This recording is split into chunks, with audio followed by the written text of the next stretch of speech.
की प्रार्थना पर आपसे भेंट करने का स्वीकार करते हैं। आप पधारे, आपका स्वागत है। धन्यवाद।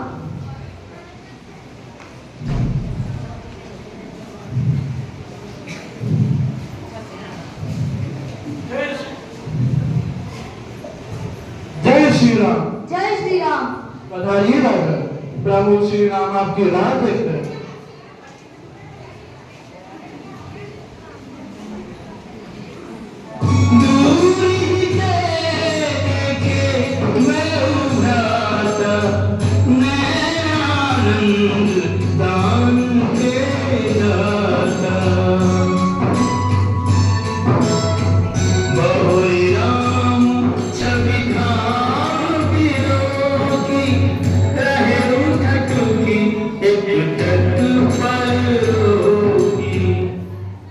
हे नाथ, मेरा प्रणाम स्वीकार करें। हे देवताओं के रक्षक, मुझ में सारे अवगुण हैं। मेरा जन्म राक्षस कुल में हुआ है, इसीलिए शरीर तामसी वृत्ति का है और स्वभाव से ही पापों से लगाव रहा है। ये सब होते हुए मैं आपके दर्शन मात्र भी नहीं हूँ, फिर भी आपकी यश गाथा सुनकर आपसे मिलने आया हूँ। प्रभु, आप शरणागत गिरधारी हैं। जिसे आपकी शरण मिल जाए उसे जन्म और मृत्यु के भय से मुक्ति मिल जाती है। प्रभु, महाराज रावण ने मुझे अपमानित करके लंका से निकाल दिया है। पहले मैंने उन्हें इस बात पर जोर दिया था कि माता सीता को आपके पास सम्मान सहित लौटा दिया जाए, परंतु उन्होंने मेरी एक ना सुनी।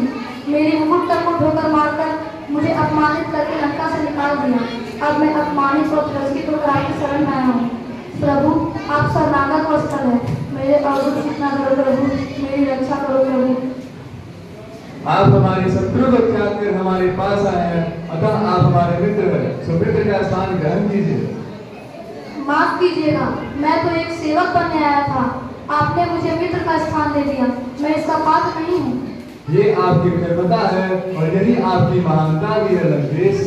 प्रभु, लंकेश तो इस समय महाराज रावण है। आपने एक शरणार्थी को यह संज्ञा कैसे दे दी? रावण तो केवल कुछ ही दिनों में लंकेश रह गया है। उसके पाप कर वह उसकी सारी शक्तियां उसको छेड़कर उसकी मृत्यु को समीप ले आया है। उसके तत्पश्चात लंका का राज्य आप ही को संभालना होगा। लंका को एक धर्मपरायण राजा के द्वारा सुख और शांति देने का उत्तरदायित्व जितना हमारा है उतना आपका भी होगा। आपकी प्रजा का हित आपसे अधिक और किसके मन में होगा? प्रभु, आप सचमुच त्रिकालदर्शी हैं। यही बात आज मेरे पूजनीय माता जी कह गई, जो मेरे पूज्य पिता श्री महर्षि विश्वा हिमालय जाते हुए कह गए थे कि महाराज रावण के बाद मुझे ही सारे प्रजा का हित संभालना पड़ेगा। और सच्ची बात यह है प्रभु की मैं अपने मंत्रियों की समिति से आपके शरण में इसी आशा में आया हूँ कि लंका के निर्दोष प्रजा के हित के तरफ से भीख मांगू। मित्र, हम तुम्हारी प्रजा वत्सलता की सराहना करते हैं और हम आपको वचन देते हैं कि लंका का हमारी सेना का कोई भी सैनिक लंका के किसी भी निर्दोष नागरिक को क्षति नहीं पहुंचाएगा, बल्कि मेरी सेना आपकी प्रजा की रक्षा करेगी। प्रभु, लंका निवासियों की ओर से कोटि कोटि धन्यवाद करता हूँ।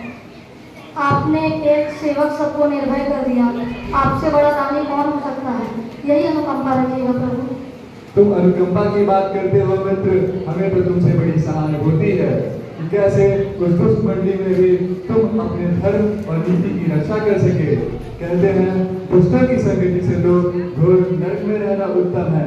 मैं हनुमान से सारी गाथा सुन चुका हूँ कि किस प्रकार तुम भक्ति की भावना में अचल और अड़िग होकर खड़े हो। प्रभु, सारी शक्ति भक्ति ही देती है। उस वक्त भक्त की सुखता नहीं, जिस क्षण आपकी छवि मन में उदय हो जाती है, उसी क्षण मन से क्रोध, लोभ, मोह, अहंकार आदि सब भाग जाते हैं। अन्यथा तो मुनिगण भी सैकड़ों वर्ष लगाकर कुछ नहीं पाते। यही परम सत्य है। जो संसार का माया मोह, भाई बंधु, मित्र, परिवार, छल कपट आदि सब कुछ त्याग कर सीधे प्रभु की शरण में आ जाता है, जिसका कोई आश्रय नहीं होता, उसे भगवान स्वयं आश्रय देते हैं। मित्र, रावण ने तुम्हारे मुकुट को ठोकर मारकर दूर फेंक दिया है, अतः हम आपको राज्य मुकुट पहनाएंगे। वानराज सुग्रीव, आप समुद्र का जल मंगवाइए। सागर में समस्त नदियों और तीर्थों के जल का समावेश है। लक्ष्मण छावनी के मध्य उचित प्रबंध किया जाए।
मित्र, मैं जानता हूँ कि तुम्हारी इच्छा नहीं है, परंतु मेरी शरण में आने का फल आमोक है। अतः मैं सागर के जल से, जिसमें समस्त नदियों व तीर्थों के जल का समावेश है, उससे तुम्हारा राज्याभिषेक करता हूँ।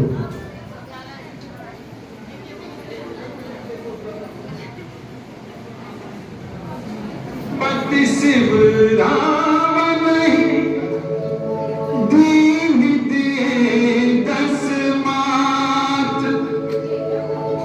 सोई संपदा विभीषण सब कुछ